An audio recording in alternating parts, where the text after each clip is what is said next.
With over 40 years of experience as a cooper, Phil has been able to travel the world and share his knowledge and his experiences as a cooper to many folks. So I'd like to introduce Phil Burton. Let's talk about barrels a little bit. Most of my work is with wineries. I am not a chemist, I am not a brewer, and I'm not a winemaker, but I've been working with wood for a long time. Just a little bit brief, why oak so much? Trees are just a system of tubes, right? You know, hollow tubes. There are about 600 species of oaks in the world. They can be roughly divided in half, the white oak group and the red oak group. It's the white oak group that you want to think about. Because in the heartwood of the white oak trees, these tubes in the heartwood, as it ages, develops little cross-capillary members called tyloses that blocks the flow of liquid up and down. Right? Otherwise, wine or beer or anything can get in, follow the grain, and it'll just come out the grain. And you see this a lot, especially in new barrels. You guys with the used barrels, it's not quite so critical because most of those leaks will have been found already and taken care of. But that's why oak is mostly used. You know, there's the little bits of cherry and acacia, which is not incidentally acacia. What we call acacia with the big yellow flowers that you see as ornamental. It's actually locust, which was here from the East Coast. It was transplanted to England as a tree for gardens. Grew up there, and then they started making barrels out of it in France. And so that tree coming back here is coming home. A little bit about the types of barrels. Typically, most of you guys, the vast majority of you guys, use bourbon barrels. We don't even deal with bourbon barrels because we get them from the same source as you guys would. Why pay us as the middleman to get it? You know, they used to be dirt cheap. They've gotten more expensive now. Used barrels, a couple of times now, have been just as expensive as new barrels, just because the demand is so high. And typically now, of course, with a huge demand for spirits in China and India and emerging countries. If you're a Chinese businessman, you're holding a big business dinner for people, bourbon is the drink of choice over in China right now. Hence the demand to do that. Is it sustainable, enough to last for a really long time? Probably, although the easiest stuff to get at is rapidly being depleted. The cycle of oak trees, you know, 80 years, 90 years, a minimum of 60 years. A little bit about barrels. The bourbon barrel that you're buying now, you know what, 300 bucks, 340 bucks. Typically, they cut the tree, it's sawn. American oak has, most barrels have 28 to 32 staves, but for argument's sake, let's say it's got 36 staves in it. That's 36 joints in it then too. 360 degrees divided by 10. So each joint will be 10 degrees. So if you set your jointer at 5 degrees per, every joint between two staves is going to be a 10-degree angle. And whether it's the skinny part or the fat part, it doesn't make any difference. It's always going to be that 10 degrees. So that's half the battle right there. There are various ways to do it now. It's mostly computer controlled. But it still works the same way, and the difference between the end of the stave and the fat part of the stave, the bilge, is what they do. So this is the bilge, the fat part of the stave. This is called the bilge hoop, the one that's down here closest to the bilge. These are hoops, not bands. The head of the barrel is here, so this is the head hoop. Everything in the middle is a quarter hoop. Typically, barrels have 1 or 2 quarter hoops. So what I'm doing is sort of, ideally use fat, skinny, around here as it goes. But I'm gonna be a little bit general about it here. We'll do that. This regular kind of wine barrel you see is what they call an export barrel. Both the staves and the heads, are just about 22 millimeters, or 27 millimeters in thickness. So that's about 3/4 of an inch, or almost 7/8. So that's the typical one you see. Another kind of barrel you see, and you saw some at Fusion last night, the barrel with a wooden board across the front of it.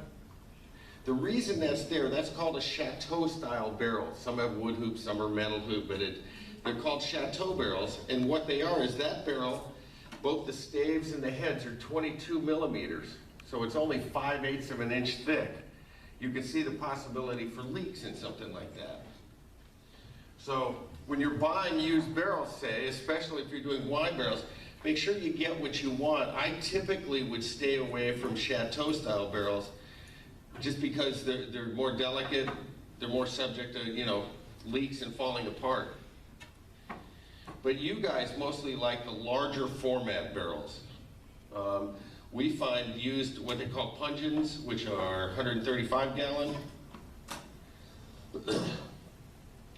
And then fooders, and I'll talk just a little bit about fooders at the end here, just to do that. But as far as the mechanics and stuff go, they're virtually the same in the leaks. The leak problems and maintenance problems are similar. Wood being so porous that it's virtually impossible to sterilize a wood container after use. That can be good and bad. Now this is where I drop it.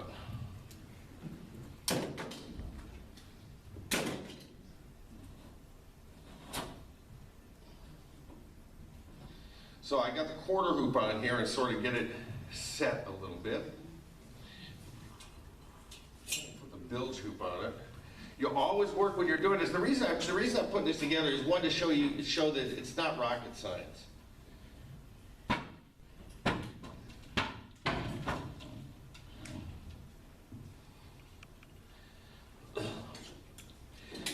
If you're going to work on barrels, there's only one tool that you really have to have, and that's a hoop driver. There are a couple of different designs. This is the kind we use and we sell. This hammer, 4 pounds, 5 pounds, it's a good size. This particular, actually the ones we serve now, this is one style of Cooper's hammer, and I'll show you why it's made like this in a little bit. But the typical Cooper's hammer has a good handle like this, but bulge right about here.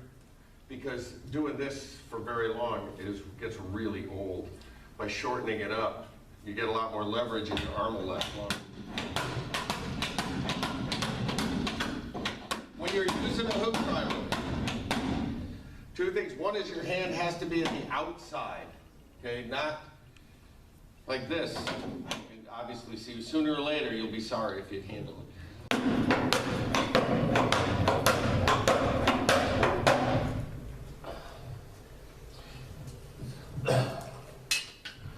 And we'll weasel it around here. If I was really being very good about it, I would take more time to even it out.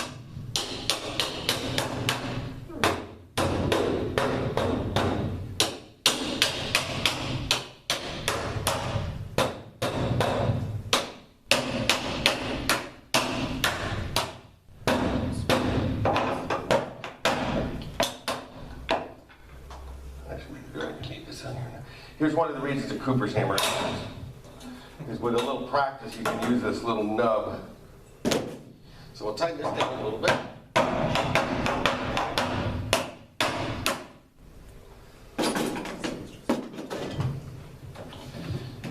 And we'll flip it over. I'm not doing too bad on the rug here. So now we have a barrel that's sort of ovalized here. We'll beat it around a little bit.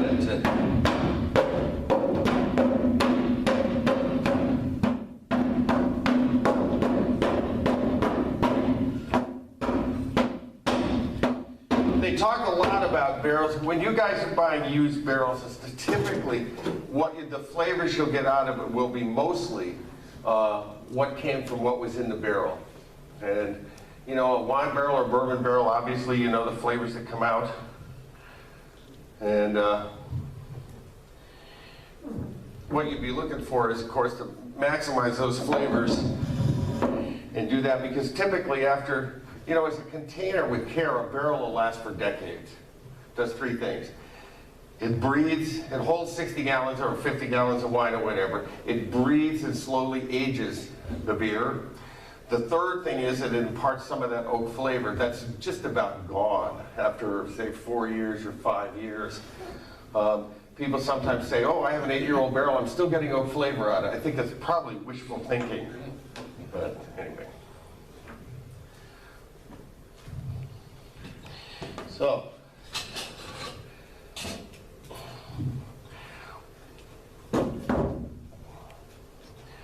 to try to do, let's see, where's my little head tool here?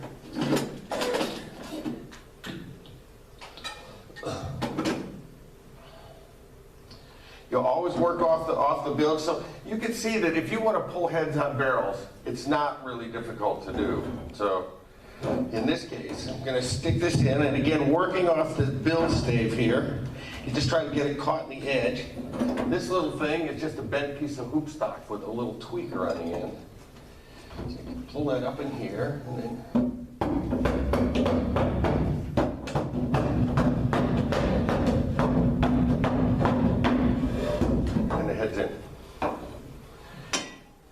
it's obviously can be a little more difficult than that. Typically, you'd want to have one of the hoops on here. The whole key to taking a head in and out of a barrel is how tight these hoops are. You would typically take the head hoop off and the quarter hoop off, and then loosen the bilge hoop some until you can see the head start to float a little bit. And then you can start throwing hoops at it. But as you can see, the other thing is too, that if you, what I would suggest you do is you get an old barrel and work it a little bit. You get a couple old barrels and just take them apart and put them back together. You can see that it goes quick, and with practice.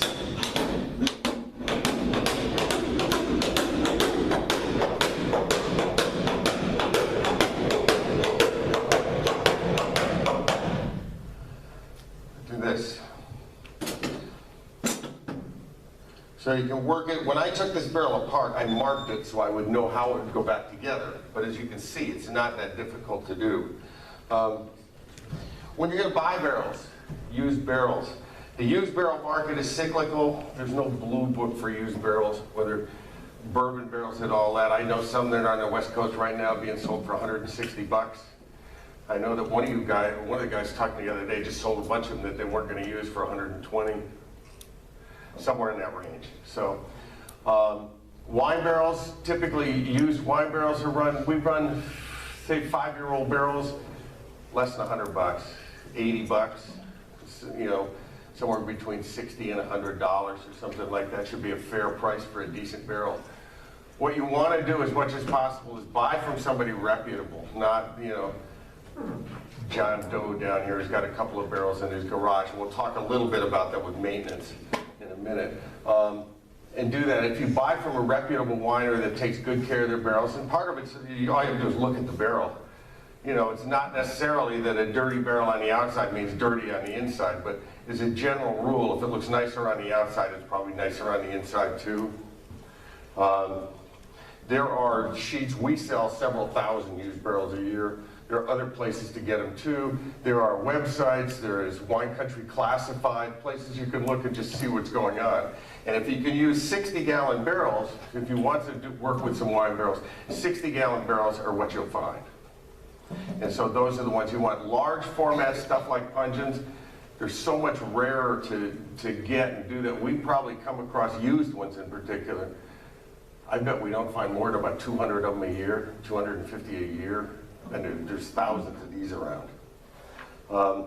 So it's, look for that, and just, you know, how long have they been empty? What was in them? Then, of course, the all-important sniff test.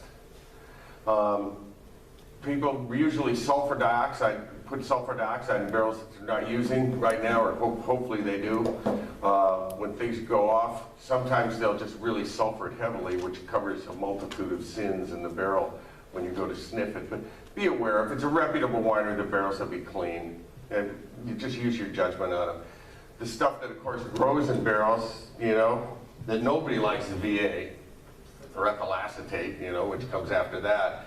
Those are hard to get rid of and do that, and that's cause for rejection in used barrels of any kind. So I would try to keep it clean and do this. Okay. I mean, let's talk about barrel maintenance a little bit. You get some barrels in and you do that. How do you handle them? It really depends on your cellar conditions or your brewery conditions. There are chateaus in Europe, for instance, where they empty barrels, they don't even rinse them. They just turn them upside down on their racks and leave them there, and they're good 4 or 5 months later. But that's because they've been doing it for 100 years and they know exactly what their cellar conditions are like. typically with people in and out and big rooms and stuff happening and things like this, it's really hard to keep temperature and humidity constant. Barrels would like to see, say, 65 degrees max, and maybe 70% humidity or something in that range. That can be a toughie to do. If you can do that and keep the barrels sulfured, the barrels will pretty much stick together. If not, if they start to, the two things that'll happen is they'll start to sort of dry out, get shaky, and start to develop leaks. And you can hear it. Just do the test, and just start to see gaps in the staves. Sometimes the hoops will get a little loose and do that. You need to keep, then if your cellar conditions aren't right, you're going to have to hydrate your barrels and keep them.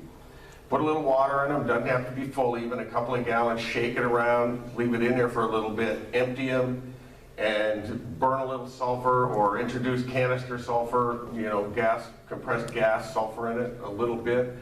I did a survey a couple of years ago. I said, how many ppm do you think you use in your barrels for storage? Nobody has any idea. Typically, people burn sulfur sticks. You can buy them, we sell them, other people sell them. A third of a stick, put several hundred ppm in a barrel, enough so that you can't get close to it or sniff it without crying.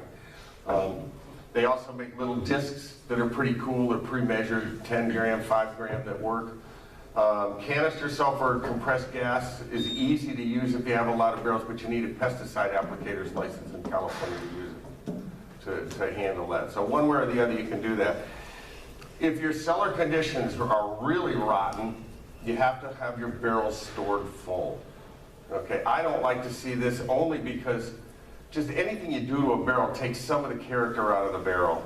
And so to store it full, but if the choice is your barrel drying out and falling apart, it's better to keep it full. So what you do is fill the barrel partway with water, then pour in some dissolved metabi, potassium metabisulfite, and with some acid. Citric acid, I guess, can help Brettanomyces grow a little bit, so maybe tartaric, but most people still use citric because they have it. And do that, and that's 8 ounces of, metabi and about the same amount of citric. It's really it's not that critical. The metabisulfite, of course, is supposed to release SO2 into the water, but it releases very little at neutral pH. Right? As soon as you acidify the water, drop the pH, the amount of SO2 release goes up exponentially. That's where that Chinese restaurant syndrome is. You get the nice little salad, it's all green, you pour vinegar on it, and boom, it hits you in the face. It's because they use a little tiny bit of metabi on it to keep the lettuce green while it's storing. And as soon as you acidify it, just poof, SO2 comes off. And if you do this and store it full, the caveat is you have to check it on a regular basis because most of the SO2 is in solution. So if you get any ullage in there and a little headspace in there, there's very little SO2 in the headspace. So 3/4 of the barrel is fine, but that top quarter is starting to grow film yeast and just a little blanket of stuff in there. So when you're storing, typically, that's sort of worst case scenario if you have to store barrels full like that. The other one is, as I said, just rinse them out, sulfur them, put them aside once a month when you give the darkest heartworm pill or do something on a regular basis. Just check it and see. As long as it's tight and you can smell SO2, fine. The barrel's good. If it starts to seem a little loose or you start to see some gaps or you smell something behind the residual SO2, especially VA or something like that, there's no easy way out of it. You got to take them down, rinse them, and resulfur them, and do that. The other way to do this, of course, is with hot water. Steam works. Ozone people use. All these things can help. And they do that. Sodium percarbonate is a big one to use these days. If you're going to use something in a barrel, some people, the old school, uses soda ash. Sodium percarbonate works way better than soda ash. It's a combination of soda ash and hydrogen peroxide. And so the soda ash does its alkali cleaning, of course, but the oxygen released really comes as close to sanitizing as a barrel as you can probably do. And you can buy that in a variety of places. We sell tons of this stuff. And you mix it up in a separate container, pour it in a partly full barrel, then fill the barrel the rest of the way and let it sit overnight. And it will kill everything it touches. Everything it touches is the key word here. Because a barrel, after a couple of years, barrels are so porous, stuff gets into the wood. We shave barrels, and you can shave a barrel. We recooper barrels. This is a big deal. And you can shave just a couple of millimeters out, and it looks like it's almost new. The coloration's gone. It's back to the color of wood. It looks nice. But the pigmented layer isn't the depth of the wine penetration into the wood. It's several millimeters further in. And also, too, with staves and joints and the occasional inevitable blister. When a barrel is being heated and done that, there's always little pockets of water that that's entrained in the wood. That stuff turns to steam faster than it can escape, and so it just makes a little bubble. And sometimes they're huge, massive, but anyway, in any case. So you really never get everything out of a barrel, whether you use ozone or any of the other stuff. But as long as you can keep it below detectable limits, it's probably okay. You know, I don't want to dissuade people from using it. That somebody asked me the other day about peracetic acid. Peracetic acid is a great cleaner for non-porous surfaces. You know, stainless and all the other stuff is the drug of choice. It cuts biofilms and everything else. It is not okay to use in barrels. You get a residual acetic acid character in it too, and I don't know of anyone who uses it in barrels.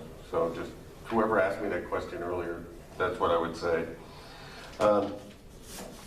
So you got your barrels, you got to maintain and cleaning. And when you're looking at, one other thing I forgot to mention, when you're looking at barrels, oftentimes there'll be a little crack in the bung stave along here, just right across it, because obviously they're under tension a little bit. You've removed a bunch of the wood from that stave. They do that. If the barrel is 4 or 5 years old, it's got a little hairline crack, no problem. If it's a brand new barrel, you know the crack is going to get worse and do that. So in a new barrel, it's cause for rejection. In a 4 or 5 year old barrel, unless it's so bad it's starting to ovalize the bunghole, I would ignore it and think it's not so bad. So anyway, let's try some of the couple of repair videos here. How about spiles?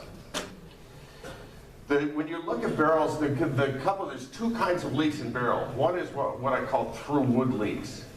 That's the stuff that you mostly see in new barrels, or you fill a barrel, you bung it when it's still got a little fermentation going on. You end up with 6 or 8 or 10 pounds, you know, behind it. You'll force stuff out where it wouldn't have come out before.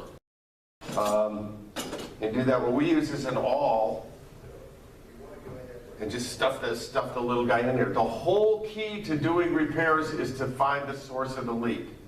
Right? I mean, you look at a barrel and right where the head meets at the bottom, there's a puddle of beer. That's probably not where the leak is. It's just running down here. So you take your pocket knife and a towel and scrape around and rub it until you can see where the leak is.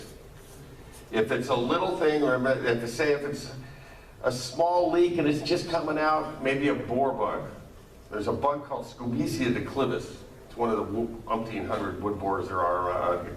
They love wine-soaked wood. Barrels in the spring, if you leave them outside in California, they'll get holes that are about the size of a pencil lead, and that's what that is. So that's an easy one to fix. The other one to fix is so what a spile does is you make that little pilot hole and you put in, it just crushes the fibers and the tubes in the area. It just fills up any voids. So this would be, you know, in here if you're not quite sure. That kind of stuff. And spiles fix leaks. The other one is classic. It is you get a weep out of the end of a stave. And that means, of course, every French manufacturer only splits their wood. Bullshit. I mean, it doesn't happen. It's too expensive. Splitting wastes about 40% of the log. With what wood costs these days, there's a generous thing of doing that. So if you get a little, or somebody split it and there's a little vagary of grain in it, wood is of course a live thing and it's hard to predict, but you'll end up just peeing out of the end of the stave here. If that's the case, and you have your little towel and your pocket knife here, you know, say you have your puddle here and you start scraping around and do this, and you see it's just coming out of here, and it's just drooling down and getting in here and drooling down and puddling down in here. Clean it off and watch it, clean it off and watch it. This is a good way to do repairs because you can do it in stack and full. So you don't have to empty it and mess with it. When you empty a barrel to fix it, then you never know whether you fixed the leak or not. So this way you know for sure. So you'll clean it, then you'll take your little awl like I was showing you. So if the leak is, say, right here, I would go about halfway back to the end and just going straight out, not down, but out. Just do this and put a spile in there, and that'll just crush the fibers on the sides, and that'll stop the leak. And that works 99, and you look like a miracle worker because it works almost every time. Okay, and those, buy a bag, you can whittle them if you only got 2 or 3. I think we sell 15 bucks a bag or something like that, and you'll have them for years. The next way to do repairs is with a wedge. And see, by doing it a couple of times, you clean it off. See, it starts right there, it starts to come back out again. So what we do in this case is feel where the leak is. In this case, let's pretend it's on the head. So we'll do this. So you just have just a seep coming out of here. And it's leaking and drooling down the barrel. What you want to do, first off, feel it back and forth. If it's flat, you can fix it. If there's a big bubble or a blister, it may be cracked underneath or something, and you don't want to start forcing more stuff in it, because they just make it worse. But if it's like that, the next thing you want to see is the wine getting in down here and coming this way, or is the wine getting in here and coming this way? You can feel the nap of the grain. You can either feel it with your hand, finger like this, or you can do it with a pocket knife, scrape back and forth, and you'll see one side will be easy and smooth, the other side will be sort of a little bit rougher. In this case, I can feel it. It's going that way a little bit. So if the leak is, say, right here, what you'll do is go about 3/4 of an inch that way, and you'll take I have a chisel that I just ground down to mimic the dimensions of one of those wedges that we have. And just do that, and then make a pilot hole in there, and then pound the wedge in there, and it just blocks it. And again, 9 times out of 10, it works just like that, and you'll be the miracle worker. And do that. If for some reason, say it doesn't cut it, well, maybe you didn't get the one. Big deal, bracket it, put one on the other side.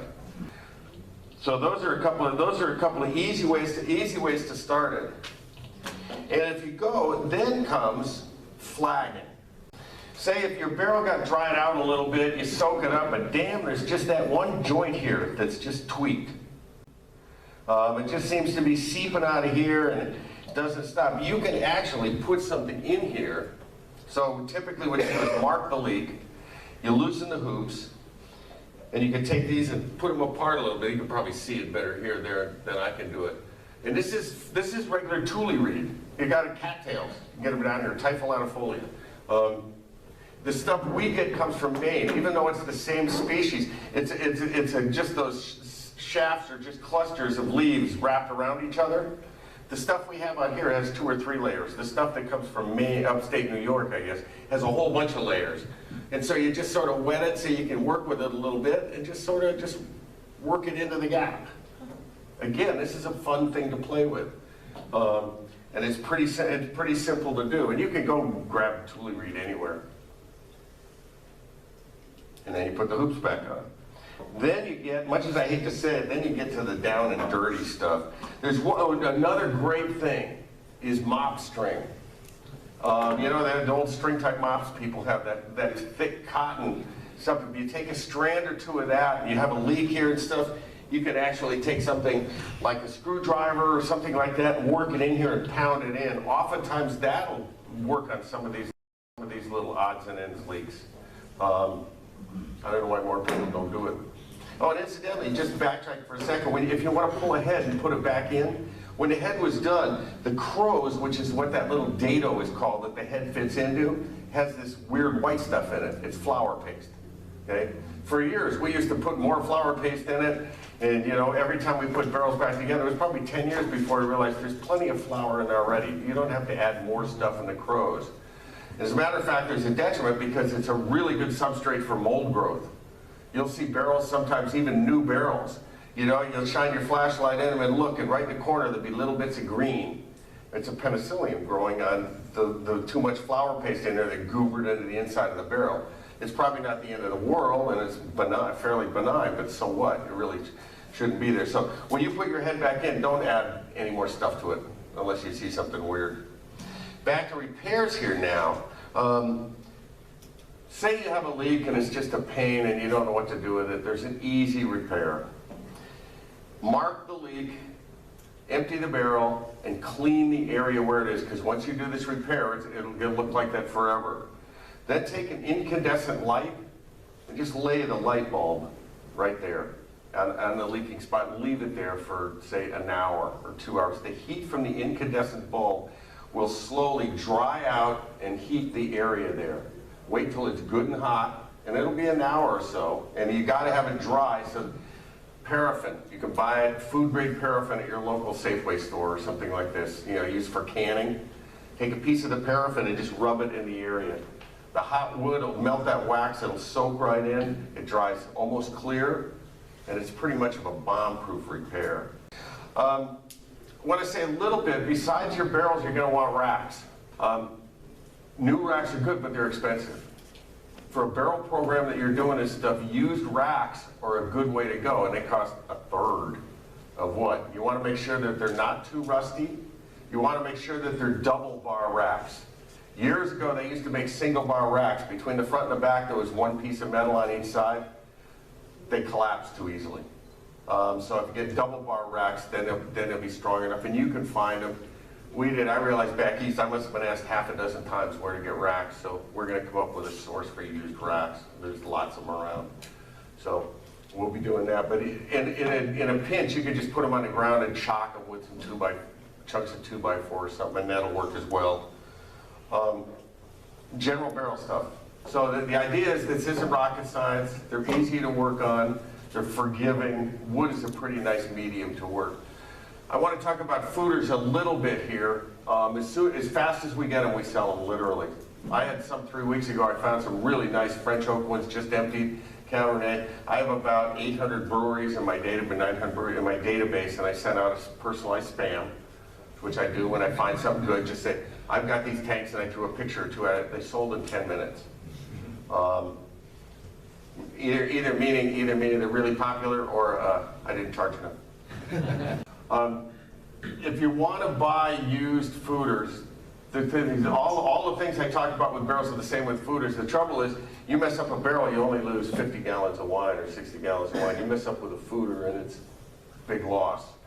So I do this. So when you buy them, just try to make sure that they're tight, reasonably clean, the winery they came from, and even if somebody brokers them like me do, or some of the other guys do, then you should have no trouble at all getting the whole history of that tank. If they won't give you the details, something's wrong. Okay. The other thing, most of them come with triclover. 2-inch triclover is standard in the industry now. So if you see one with the old, I forgot what they call them, that old weird pipe size that people used to use, Charles Krug's got a bunch of his stuff. That means that tank is ancient. Okay, just so you know, without even looking inside the tank, you'll know that tank's at least 20 years old. And do that. The other thing I want to bring up is everybody wants stainless gates in their tanks. Stainless gates are nice if the tank is tight and stays tight, because the stainless doesn't move. And if the tank itself moves, the bolt holes or whatever will start to leak, and they're a bear to fix. I don't know how many tubes of silicone we use a year fixing tank gates. I prefer on these tanks the wooden gates that came with them. They were used for hundreds of years. They work fine, with one caveat. Every couple of years they need to be refitted. Okay, they'll grow. If you'll see, after a couple of years, it just doesn't seem quite right. You end up with a little leak in it. Scrape all the wax off both sides, the hole and the manway. Set it and do it. You'll be able to stick a knife blade in the top and the bottom. It'll hit on the sides first. Okay? This is an easy fix. So you do that. So then take a piece of chalk and chalk the hole heavily. The hole and set the gate. Pull the gate out, and you can do, I use an angle grinder. You can do it with a rasp, but it takes a long time to do that. You just take the chalk part off. Set it again, chalk it again. After about an hour of doing this at half a dozen or a dozen times, you'll get, so the bead of chalk will go all the way around the gate. That gate is good for another 5 or 6 years. At least. So that's really what you need to look at. So, and stainless gates are expensive. I shopped at a couple of stainless gates for some tanks we sold recently, and we had to go work them and replace them and reset them about 3 times just because of that. So my advice is, if it comes with a wooden gate, just make sure that it's set and working when you get it the first time, and it'll last for years. That's mostly what I wanted to touch on today. I mean, I could go on and on, but questions? You got answer anything for everybody? Yeah? Can you comment on pyramid stacking barrels versus using barrel racks? Either way, barrel racks are easy. And do that, you think about it, a full barrel weighs about 600 pounds. And you start thinking you're 4 or 5 high and stuff. Pyramid stacking looks beautiful, it's cheap, but you know the leak or the bad barrel is gonna be on the bottom. I mean, it's just, so either way will work. If you're gonna make chocks and sort of semi-permanently pyramid stack, you probably wanna cut diagonal chocks and do it a little bit, 4x6, even 4x6 major ones, 2x4s for the little odds and ends ones work fine. You can go 3 or 4 high. So, yeah. What's the best way to treat like penicillium molds on the surface of barrels? Bleach them. If you guys haven't worked with sodium percarbonate, practically you need to get some and try it. This stuff's a miracle. It's about 13, the stuff we sell at least, our formulation is about 13 or 14% available oxygen. It foams if you put it in hot water. And it bleaches. You can bleach a barrel back to white on the outside. You can use it, and then you'll start using it on your floors. We take it home and use it in the laundry. It's great for color saving. That shirt with wine stain on it, gone. I mean, you'll use it everywhere if you start using it. How to tell if a barrel has gone bad, incidentally, if you're not sure in the smell, wet it. Get it wet, put it out in the sun for about 2 hours. As the barrel heats, the whole history of that barrel will volatilize. You'll be able to smell it. So if it had VA 2 years ago, you'll be able to smell the remnants of it or whatever. And then don't forget, though, stuff will start to grow as soon as you heat it up. So as soon as you've done your little test, then cool it back down or sulfur it or something. So it should work. Yeah? For a barrel that size, let's say it was full of wine and empty, how much liquid is absorbed? Gets absorbed in there. I hear everything from a gallon to, you know, to half a gallon, something in that range. It's iffy.